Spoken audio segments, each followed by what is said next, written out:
असताना त्यांनी आम्हाला दावा केला. मात्र प्रत्यक्षात कोणत्याही ठिकाणी मीटर असल्याचं बसवण्यात आलेले नाहीयेत आणि तुमच्याकडे हा आकडा नेमका कोणत्या आधारे दिला जातो याबाबत शंका निर्माण होते. त्यामुळे पाणी पुरवठ्याचे अचूक मोजमाप होण्याची, तातडीने फ्लो मीटर बसवण्याची व्यवस्था करण्यात यावी, ही माझी तुमच्याकडे मागणी आहे. त्याचप्रमाणे जोशी ब्रिज परिसरात ईस्ट वेस्ट पाण्याच्या लाईनचे अंडरग्राऊंड क्रॉसिंग करण्याचे नियोजन करण्यात आले होते. त्या कामाची सद्यस्थिती काय आहे, हे काम अद्यापही का पूर्ण झाले नाही आहे, त्याचे स्पष्टीकरण मी तुम्हाला सभागृहामध्ये देण्यास सांगते.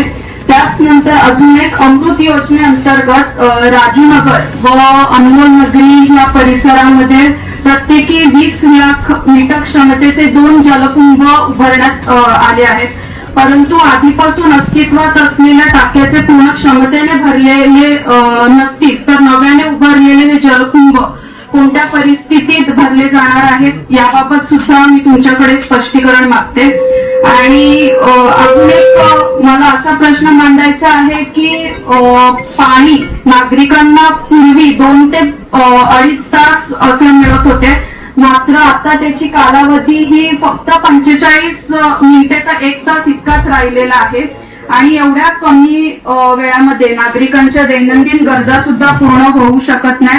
त्यामुळे पाणी पुरवठ्याच्या कालावधीत वाढवण्याची तातडीने उपाययोजना करण्यात यावी.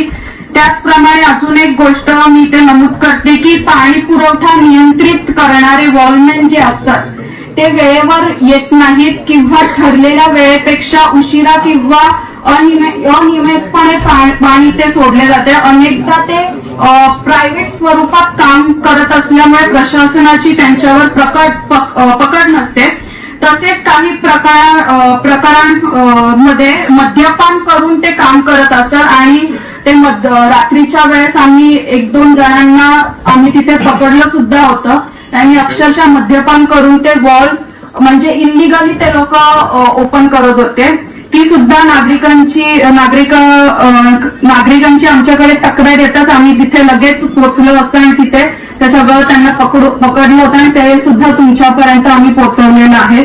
त्यामुळे वॉलमॅन जो व्यवस्था पूर्णपणे महानगरपालिकेच्या नियंत्रणाखाली आणावी, निश्चित वेळापत्रक व जबाबदारी ठरवावी, बायोमेट्रिक जीपीएस मॉनिटरिंग लागू करावी, गैरप्रकार करणाऱ्यांवर कठोर कारवाई करावी, ही माझी आज तुमच्या समोर विनंती आहे. धन्यवाद.